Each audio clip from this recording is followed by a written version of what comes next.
Welcome back to Dinar Current. Here's a look at the latest updates from several Dinar commentators. Frank26 explains that the investment portion of Iraq's budget is where the new exchange rate is hidden, while the operational side only covers daily expenses and government bills. According to him, this information isn't really being kept from the world or Iraqi citizens, but rather from corrupt individuals in parliament who might try to sabotage the monetary reform. A report shared by Perplexity AI notes that the Iraqi Dinar IQD is still managed under a fixed exchange rate, controlled directly by the Central Bank of Iraq.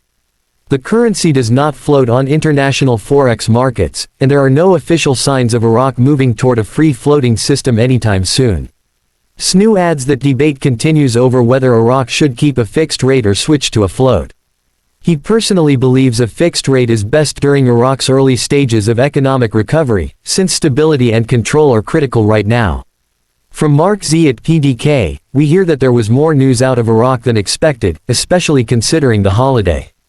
Most of his contacts anticipate developments tomorrow, September 2nd, though no one knows the exact timing of official notifications.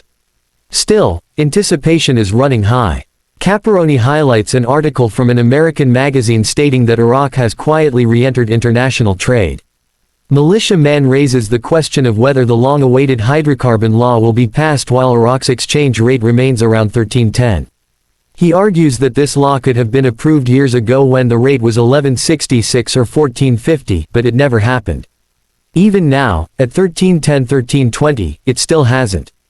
He also points out delays with the port of FAO in Article 122C of the 2023-24 budget, suggesting Iraq may be holding off until the very last moment when the final rate is known. Claire references an article noting that Iraq holds about $100 billion in reserves, yet ordinary citizens see little benefit from it. Observers argue that numbers on paper mean nothing if they don't translate into real improvements for the population. People want action, whether through stabilizing the dinar, supporting prices, building industry, or reducing dependency, not just reports and headlines. Frank26 also comments on the idea of a global currency reset (GCR). While he doesn't personally endorse the concept, he acknowledges that it's hard to ignore in light of Trump's influence on currency policies worldwide and the surprising level of compliance from other nations. Finally, Mountain Goat stresses that the only sustainable way to stabilize the dinar is to remove its strict peg to the US dollar. As long as Iraq continues to sell oil in dollars and rely on imports paid in dollars, the problem will persist. The solution, he argues, is to end the exclusive dollar peg, reduce dollar demand, and create a stronger foundation for the dinar.